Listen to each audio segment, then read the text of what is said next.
O general Mauro Lorena Cid é proibido de visitar o filho, o tenente-coronel Mauro Cid, ex-ajudante de ordens de Jair Bolsonaro, na prisão.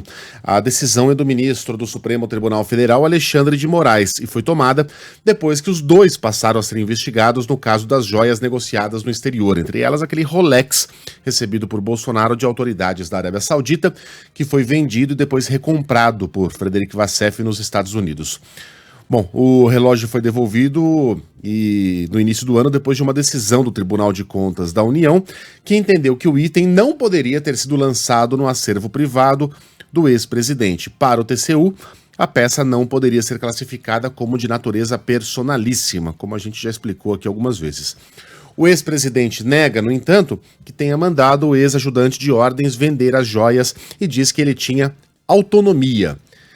Durante um evento em Goiânia, Jair Bolsonaro deu uma declaração que foi vista como um sinal de que pode deixar o Brasil.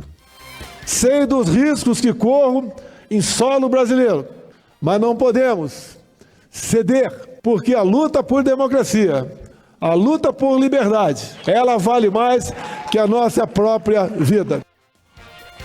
Bom, a ideia de que Mauro Cid teria autonomia para colocar à venda um presente recebido por Jair Bolsonaro é ridícula por 1000 razões.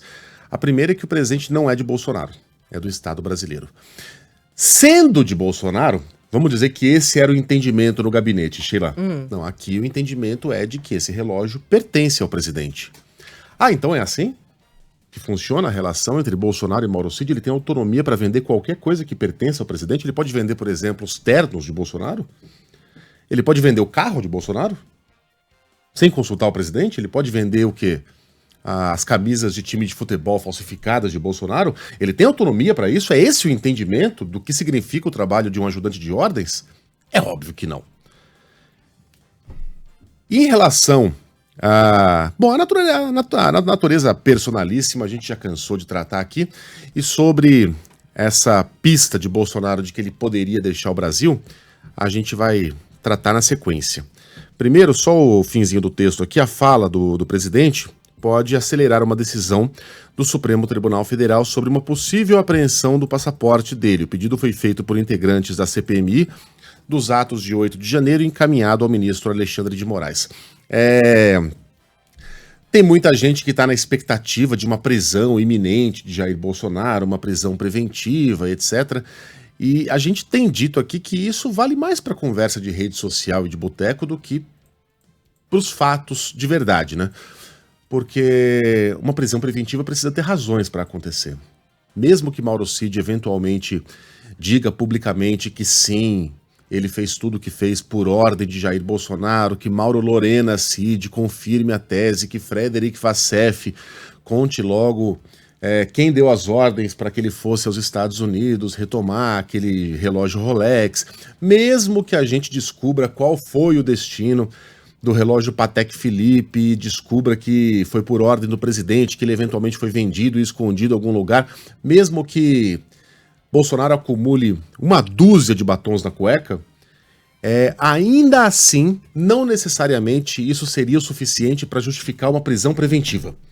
A prisão viria sendo em condições normais de temperatura e pressão após o julgamento e condenação em todas as instâncias.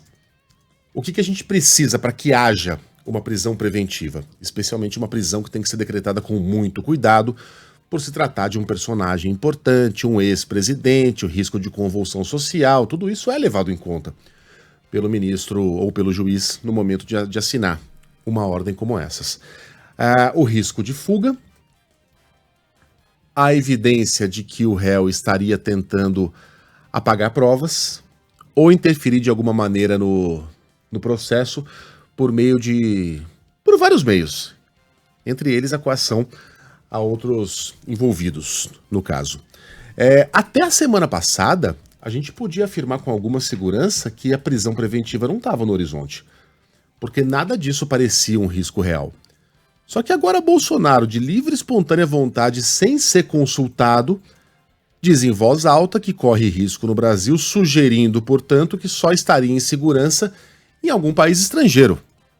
De quebra, vem o advogado de Bolsonaro e o advogado de Mauro Cid e fazem aquela pataquada que a gente tá vendo desde quinta-feira, de contar uma história, depois descontar, de falar que um advogado conversou com o outro, depois falar que não conversou, depois admitir que conversou sim, mas que não sabe direito como isso aconteceu, e fica parecendo que o advogado do Mauro Cid pode ter sido coagido, que o próprio Mauro Cid pode ter sido ameaçado. Tudo isso são possibilidades, mas as possibilidades podem pesar no momento em que a mão do ministro assinar uma eventual ordem de prisão preventiva. Então tudo isso parecia longe do horizonte imediato do presidente, a prisão preventiva. Mas, né, pelas decisões tomadas pelo próprio Jair Bolsonaro e pela sua defesa, e pela defesa de Mauro Cid, a prisão preventiva fica um pouquinho mais próxima. Estou dizendo que ela vai acontecer nessa semana, em breve, que ela vai acontecer? Não estou dizendo nada disso. Mas ela ficou um pouquinho mais próxima agora em relação ao que estava na semana passada. A gente conta aqui que o Brasil passou por uma tentativa de golpe de Estado. Não foi bem sucedida por vários motivos, entre eles, você não tenha dúvida, a completa inabilidade, a completa ignorância, a completa burrice dessa gente que parece estar querendo cavar uma prisão para o ex-presidente.